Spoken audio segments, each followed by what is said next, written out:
Recientemente, en estos últimos días, escuché un podcast de México donde entrevistaron a una persona que es un empresario y un expolítico. Este empresario, y que también es un expolítico, contó la historia de su vida, desde cómo hizo crecer el negocio familiar hasta incluso cómo llegó a estar en la cárcel por la mafia política. Este empresario estuvo en la cárcel por poco más de 3 meses por una persecución política injusta. Y en verdad sí parece que es injusta. Le acusaron de un uso indebido de sus cargos políticos y lo encerraron. Aunque legalmente esto en México no es un delito. Es una causa para pagar una multa, pero no para encerrarte en una cárcel. Así que este hombre, al estar preso, vivió muchas experiencias muy trágicas. Y creo que todos podríamos imaginarnos lo que él vio y lo que él vivió. Y esta persona cuenta que estas experiencias le estimularon a escribir una carta a Dios. Esta persona escribió una carta a Dios preguntándole por qué Dios permitía que él estuviera en ese lugar injustamente. Y desde luego no recibió una respuesta tangible y visible de Dios. Pero al día siguiente, esta persona se despertó de una manera muy diferente. Despertó con una mentalidad muy optimista. Él empezó a establecer ciertas conexiones con otros reos, con otros presos, porque quería aportarles algo bueno en sus vidas. Este empresario buscó la manera de ayudar a otros porque él estaba conectado con Dios y él era un agente de luz. Al menos es lo que él creía que era. Y al terminar de escuchar este podcast, yo desde luego pensé, este hombre no sabe absolutamente nada de Dios ni de su palabra. Tiene ideas erróneas sobre Dios. Él creía que a pesar de estar en la cárcel, Dios lo trataba diferente porque estaban conectados, como si Dios fuera una fuerza. Esto es en realidad una perspectiva religiosa panteísta. A su vez, este hombre consideraba que él era un agente de luz y que al hacer algo malo, él perdería esa conexión que había establecido con Dios. Esto es una forma de legalismo.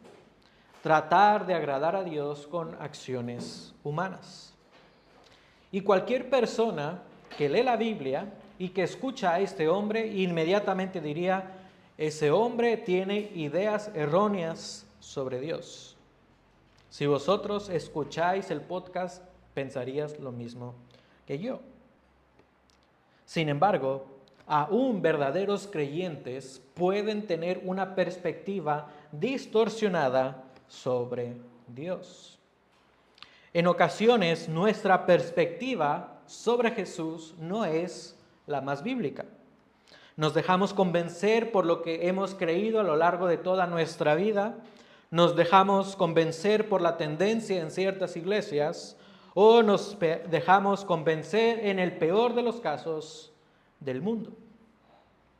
Por ejemplo, algunos creen que Jesús fue un gurú que enseñó a sus seguidores cómo ser buenas personas.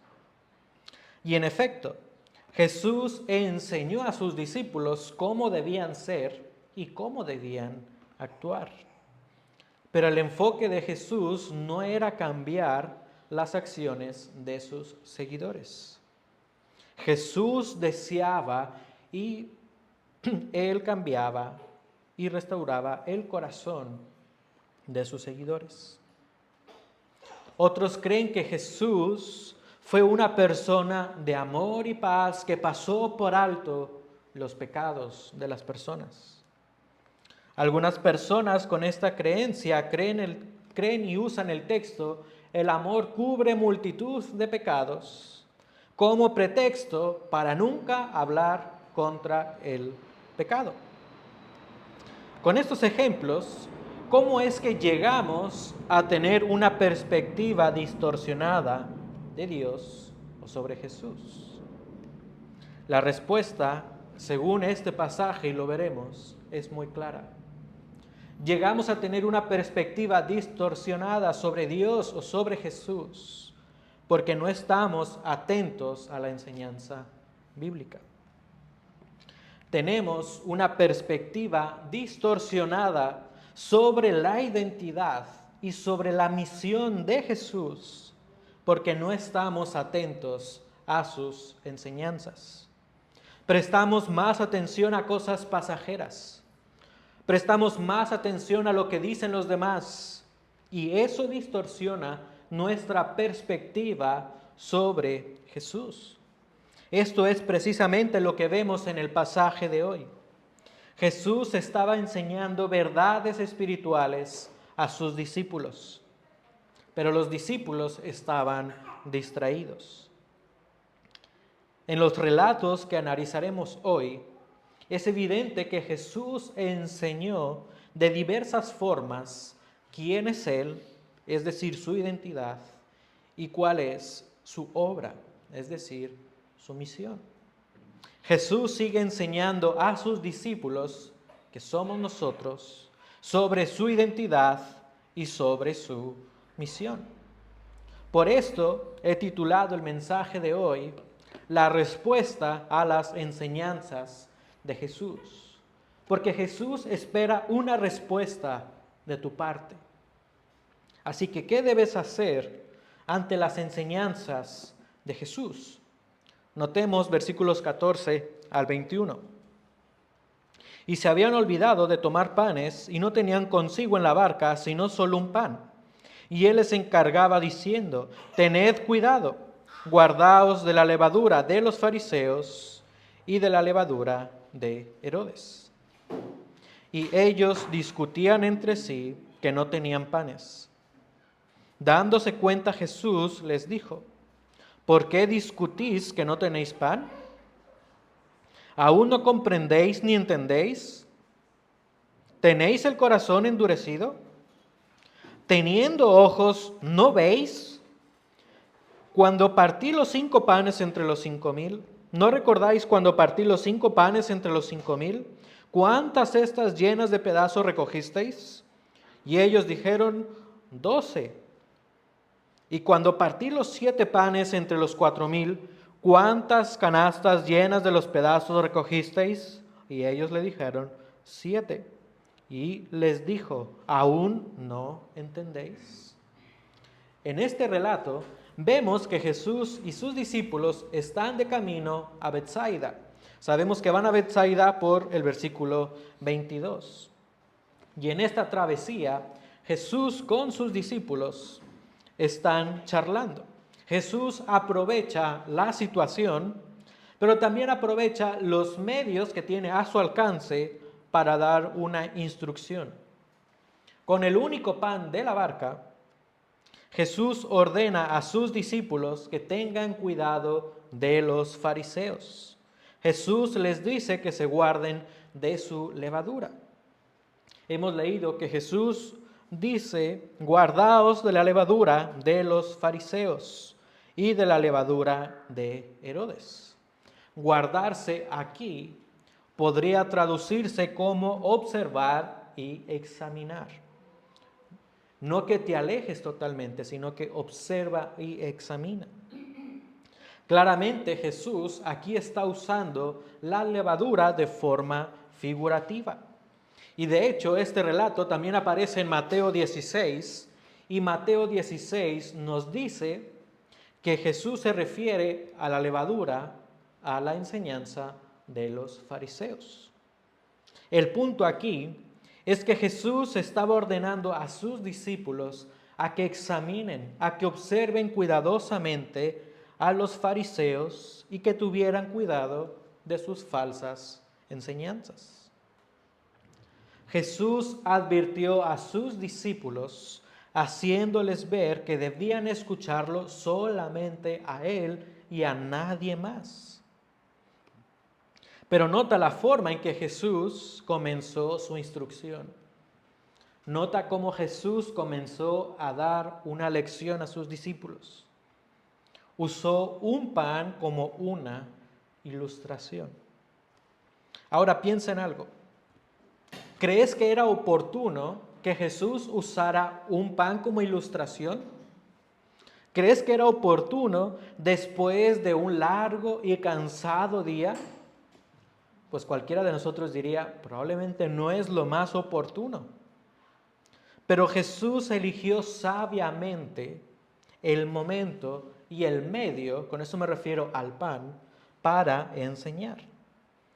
Me inclino a pensar que Jesús eligió a propósito esta ilustración con un pan para que sus discípulos revelaran lo que hay en sus corazones. El texto nos dice que los discípulos no escucharon a Jesús. Estaban distraídos con el único pan que tenían en la barca. Mateo, que también relata este evento, dice que los discípulos pensaban que Jesús, al usar este pan, estaba llamándoles la atención porque no habían traído más pan para comer. No obstante, Jesús no estaba preocupado por la comida. Observa lo que Jesús le responde a sus discípulos. Él les dice claramente, ¿tenéis el corazón endurecido? Y endurecido aquí es insensible, embotado, algo que no es capaz de pensar. Los discípulos tenían la meta embotada por la comida. Los discípulos estaban distraídos con cosas terrenales y olvidaron el propósito espiritual de Jesús. Y nota cómo Jesús interroga a sus discípulos. Nota lo que Jesús hace. Enseña con una ilustración y enseña con preguntas. Nota las preguntas de Jesús. ¿Por qué discutís que no tenéis pan? ¿Aún no comprendéis ni entendéis? ¿Tenéis el corazón endurecido? Teniendo ojos no veis y teniendo ojos no oís. ¿No recordáis cuando partí los 5 panes entre los 5,000? ¿Cuántas cestas llenas de pedazos recogisteis?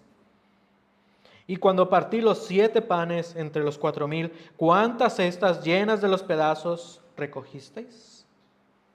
Nota que estas preguntas están aseverando implícitamente el poder y la provisión de Jesús. Literalmente Jesús está diciendo, ¿acaso no entendéis que yo soy quien provee para vosotros? ¿Y vosotros estáis pensando en la comida? Estas preguntas tienen como finalidad mostrar la identidad de Jesús. Estas preguntas mostraban a su vez cuál es la obra de Jesús hacia los suyos. De manera que Jesús plantea estas preguntas para que sus discípulos se den cuenta de que realmente ellos no entendían quién es Él. En este relato observamos que los discípulos no escucharon atentamente a Jesús. Ellos se distrajeron. Y Jesús quiere que los discípulos de todas las eras estén atentos a sus enseñanzas. ¿Qué debes hacer ante las enseñanzas de Jesús? En primer lugar, tú debes escuchar cuidadosamente a Jesús. No dejes que las cosas pasajeras te distraigan. Escucha a Jesús. Y en realidad, la preocupación de los discípulos por la comida no era mala en sí misma. Los discípulos probablemente estaban preocupados por qué iban a comer. Y eso no es malo. No es malo pensar en el alimento en nuestra vida. El problema radica cuando eso te distrae de Jesús. Los discípulos estaban ante el Rey eterno. Jesús es el Rey eterno y Él provee cuidadosamente a sus criaturas, como lo vimos la semana pasada. Realmente los discípulos no debían estar distraídos por la comida. Y si tú verdaderamente eres un discípulo de Jesús, Jesús quiere enseñarte sobre su identidad, quiere enseñarte sobre su misión. Y para conocer más a Jesús, tú debes estar atento, escuchándolo. Jesús te habla a través de su palabra. Jesús mismo dijo, todas las escrituras dan testimonio de mí. No obstante, en nuestro día a día, nos distraemos por las cosas cotidianas y pasajeras. Jesús te dice que Él es el pan de vida eterna, pero tú estás distraído por el trabajo. Jesús te dice que pongas tus cargas sobre Él, pero tú estás tan preocupado por lo que deparará el futuro y no pones tus cargas sobre Él. Así que escucha a Jesús. Él quiere enseñarte y Él lo hace pacientemente. Ahora bien, claramente Jesús no está con nosotros físicamente como estuvo con sus discípulos. Pero su palabra sigue dando testimonio de Él.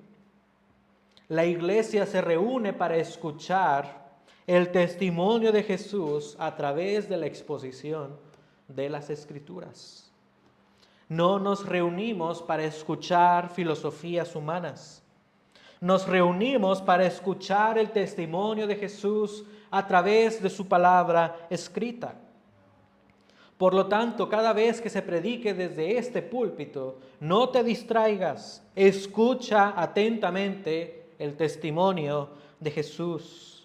No te distraigas, no te duermas, no pienses en la comida familiar, no pienses en el trabajo. Escucha las palabras de Jesús. Escucha atentamente para que entiendas la identidad y la misión de Jesús. Y al igual que los discípulos, para algunos podría ser inoportuno escuchar a Jesús todos los domingos a las 10:30 de la mañana. El domingo para muchos es el día de descanso, es el día para hacer deporte, es el día para estar en la familia. Y cuando llegan a la reunión de la iglesia, pudieran estar distraídos pensando que es inoportuno escuchar la palabra de Dios un domingo, ahora mismo a las 11:22, cuando podría estar en el río o en cualquier otro lugar mejor. Pero recuerda que Jesús siempre enseña en el momento oportuno. Cuando para ti es inoportuno, para Dios no lo es. Jesús aprovechó cada oportunidad para enseñar a sus discípulos. Él enseñó sobre su identidad y sobre su misión. Y Él sigue enseñándote en el momento oportuno. En este pasaje Jesús les hace ver a sus discípulos que Él provee. Él les hace ver su identidad y su misión. Los discípulos debían confiar y depender totalmente de su Maestro. Jesús te enseña quién es Él para que tú dependas plenamente de Él. Jesús te enseña quién es Él para que tú confíes solamente en Él. Observa que Jesús enseñó a través de preguntas. Y las preguntas tienen la finalidad de hacer pensar. Por lo tanto, Jesús quiere que sus discípulos piensen profundamente sobre sus enseñanzas. Jesús no quiere que los discípulos aprendan superficialmente. No. Jesús quiere que medites profundamente sobre sus enseñanzas. Pero para llegar al punto de meditar, primeramente debes escuchar cuidadosamente a Jesús. Así que en este primer relato vemos que Jesús enseñó a sus discípulos a través de ilustraciones y de preguntas. Y en el siguiente relato encontraremos otra manera en la que Jesús enseñó a sus discípulos. Vamos a leer versículos 22 al 26. Llegaron a Betsaida y le trajeron un ciego y le rogaron que lo tocara. Tomando de la mano al ciego, lo sacó fuera de la aldea. Y después de escupir en sus ojos y de poner las manos sobre él, le preguntó, ¿ves algo? Y levantando la vista, dijo, veo a los hombres, pero los veo como árboles que caminan. Entonces Jesús puso otra vez las manos sobre sus ojos, y él miró fijamente y fue restaurado. Y lo veía todo con claridad. Y lo envió a su casa diciendo, ni aún en la aldea entres. En una lectura rápida y simplista, cualquier persona podría llegar a la conclusión equivocada de que Jesús no tiene suficiente poder para sanar. Es la única ocasión donde se menciona que Jesús sanó en dos etapas. Desde luego que Jesús tiene poder absoluto para sanar, pero ¿por qué en esta ocasión sanó a esta persona de dicha manera? Así que vamos a analizar la estructura literaria de este pasaje para responder correctamente. Recuerda que Marcos, inspirado por el Espíritu Santo, estructuró su libro de manera intencional. Él escribió intencionalmente. Nota que anteriormente, desde el capítulo 7, vimos que Jesús es soberano para sanar. Hemos visto con la mujer sirofenicia que Jesús es soberano para decidir cuándo sanar. Y con el hombre que hemos visto, el sordomudo, Jesús enseña que Él es soberano y Él decide cómo sanar. Así que Jesús tiene poder absoluto. Él sanó a la distancia a esta mujer sirofenicia y Él multiplicó la comida para alimentar a miles. Así que sanar a un hombre ciego no es una tarea imposible o no es una tarea difícil para Jesús. Marcos es el único evangelio que relata esta sanación y de hecho lo hace muy detalladamente.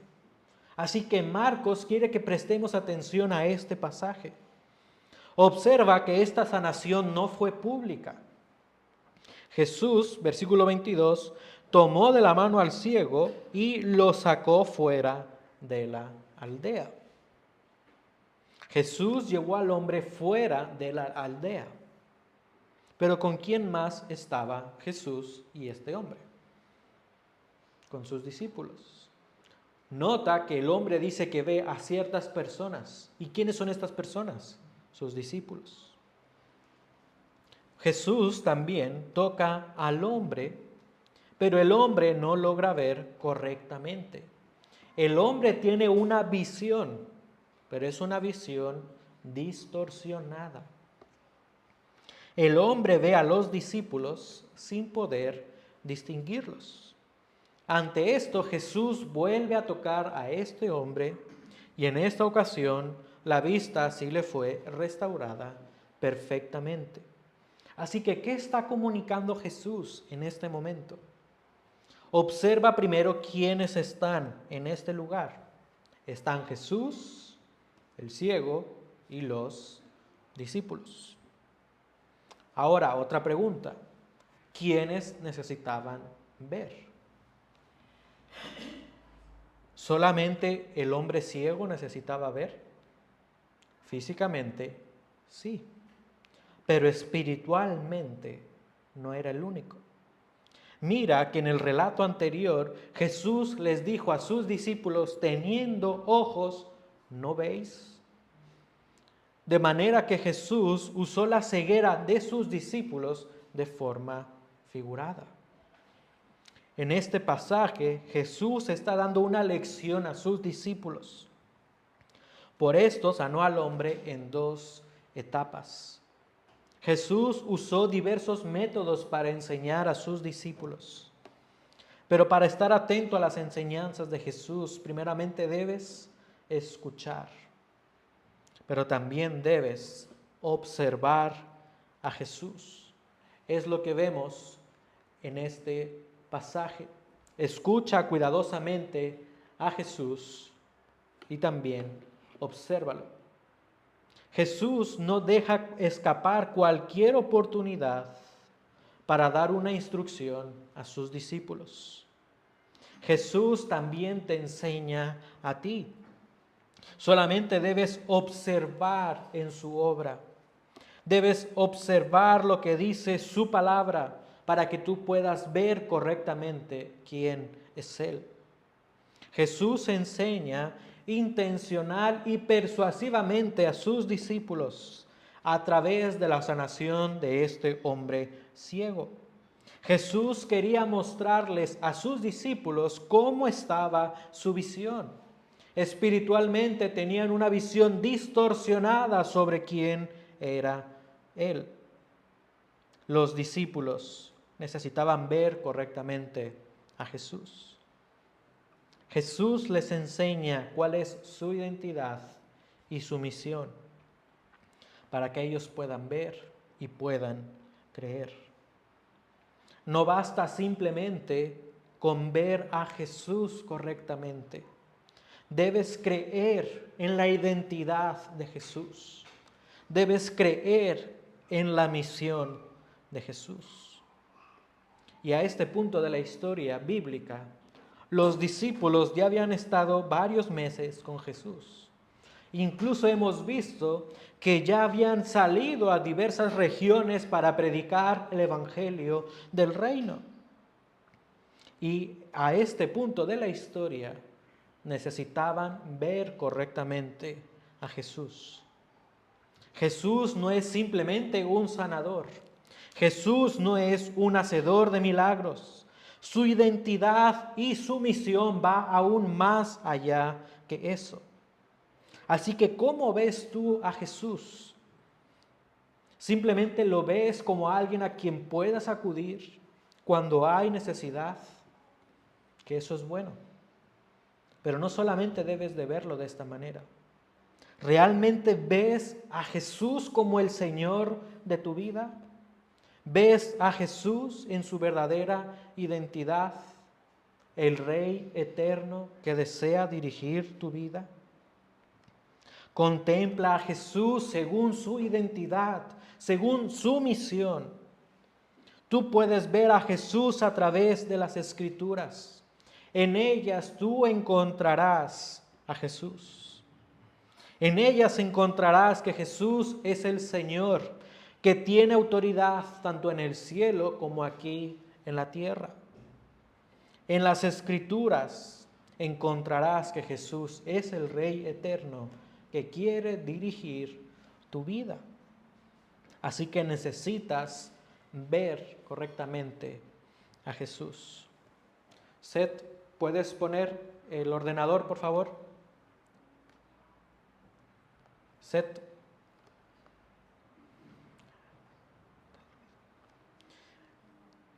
Ahora sigamos con los siguientes versículos. Versículos 27 al 30. Salió Jesús con sus discípulos a las aldeas de Cesarea de Filipo. Y en el camino preguntó a sus discípulos, diciéndoles, ¿quién dicen los hombres que soy yo? Y le respondieron diciendo, unos Juan el Bautista, y otros Elías, pero otros uno de los profetas. Él les preguntó de nuevo, ¿pero vosotros quién decís que soy yo? Respondiendo Pedro le dijo: tú eres el Cristo. Y él les advirtió severamente que no hablaran de él a nadie. En este último relato podemos ver algo en común con los relatos anteriores. Quiero que veas algunas similitudes. Hay más, pero solamente quiero mostrar algunas. En el primer y tercer relato, Jesús enseña a sus discípulos a través de preguntas. Pero también en el primer y tercer relato, Jesús enseña a sus discípulos cuando están de camino a cierto lugar. En el primer relato enseña a sus discípulos cuando van a Betsaida. En este relato enseña a sus discípulos cuando van de camino a las aldeas. Nota que en el segundo y tercer relato, Jesús y sus discípulos están o se dirigen a una aldea o aldeas. En el segundo relato, versículo 23, menciona que Jesús está en una aldea. En el versículo 27 se menciona que Jesús va con sus discípulos a algunas aldeas. Y algo más. En el segundo y tercer relato, Jesús prohíbe a las personas que hablen públicamente sobre él. De forma que este último relato no debe de enseñarse de forma aislada a lo que hemos visto anteriormente. Este relato es en realidad el punto culminante de estos tres relatos. Los discípulos necesitaban abrir sus ojos para entender correctamente la identidad de Jesús. Y como lo vemos, en efecto lo hicieron. Jesús, durante su recorrido junto con sus discípulos a las aldeas circunvecinas a la Cesarea de Filipo, él les hace una pregunta clara. Él pregunta: ¿quién dicen los hombres que soy yo? Jesús sabía que las personas tenían diferentes conceptos sobre él. Para él era importante que sus discípulos entendieran su identidad, porque allá afuera en el mundo se decían muchas cosas sobre Jesús. Tenían perspectivas distorsionadas. En efecto, personas veían a Jesús como un profeta más. Pero Jesús no es un profeta más. Él es el enviado del Padre a una labor específica, a una labor sublime. Todos debían entender quién era Jesús. Debían entender cuál era la obra de Jesús, principalmente sus discípulos. Nota que después Jesús hace una pregunta muy directa. Él le preguntó a sus discípulos: pero vosotros, ¿quién decís que soy yo? Esta pregunta es personal. Esta pregunta es directa. No había manera de eludir esta pregunta. Jesús, en cada oportunidad que tenía, él enseñaba a sus discípulos. Dichas enseñanzas debían impulsarlos a creer correctamente la identidad y la labor de su Maestro Jesús. Incluso antes de hacer la pregunta, Jesús ya sabía lo que creían los discípulos. Pero él, después de haberles enseñado de diversas maneras, quiere que sus discípulos respondan. Jesús enseña y espera que sus discípulos de todas las eras respondan activamente creyendo en él. Jesús no espera una respuesta pasiva. Jesús espera una respuesta activa. Y aquí vemos que Pedro declaró en verdad cuál era la identidad de Jesús. Pedro dice: tú eres el Cristo. Es decir, Jesús es el Mesías prometido, Es el enviado del Padre que cumplirá una labor sublime. Para el judío, en el tiempo de Jesús, usar el término Mesías estaba cargado de mucha esperanza por una nacional. Esperaban una liberación nacional, política e incluso militar. Ellos esperaban a un Salvador que los rescatara de su enemigo, Roma. Ellos esperaban a un Salvador que reinara en justicia y en paz. No obstante, esto era solamente parte de la verdad. Sí es verdad, Jesús viene a rescatar, viene a reinar en justicia y en paz. Pero eso es solamente parte de la verdad.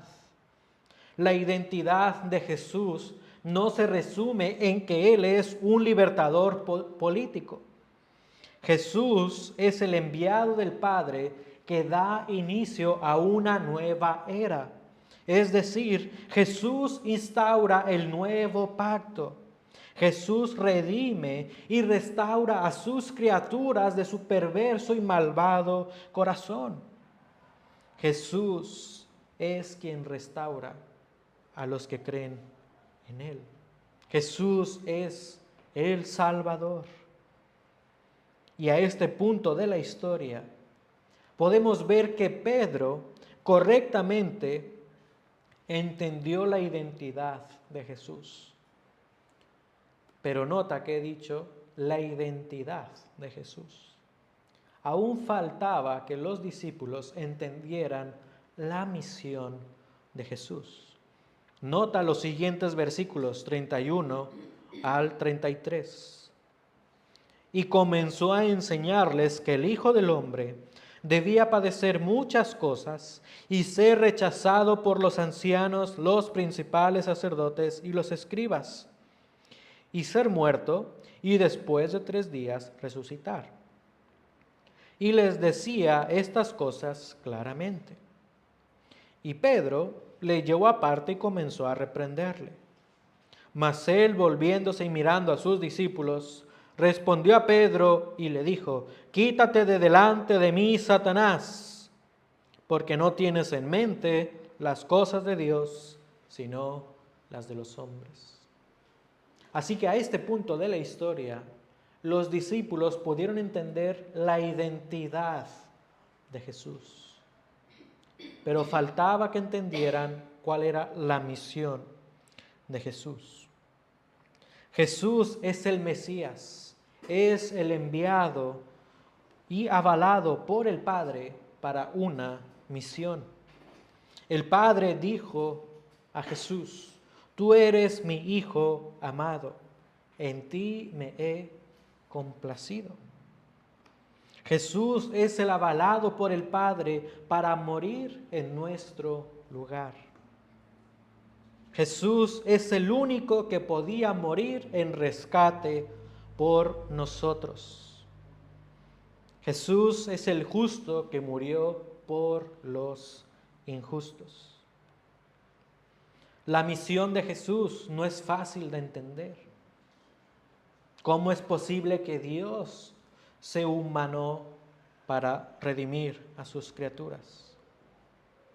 La misión de Jesús no es fácil de entender, pero es fácil y posible de creer. Si sigues leyendo en el Evangelio de Marcos, verás que los discípulos no entendieron la misión de Jesús, tal como lo hizo Pedro, pero no debían entender para creer. Nota esto, ellos no debían entender para creer, ellos debían creer para entender la misión de Jesús. Así que estos 3 relatos son una progresión. Tú debes escuchar a Jesús, tú debes observar a Jesús y tú debes confesar de Él públicamente. Para confesar públicamente sobre la identidad de Jesús, Tú debes estar atento a sus enseñanzas. Debes escuchar y debes ver cuál es su obra.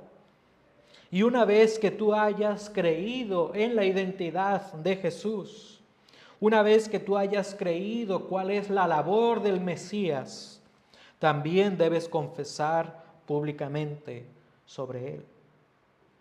De manera que habla sin temor del Señor Jesús, porque Él es el Mesías.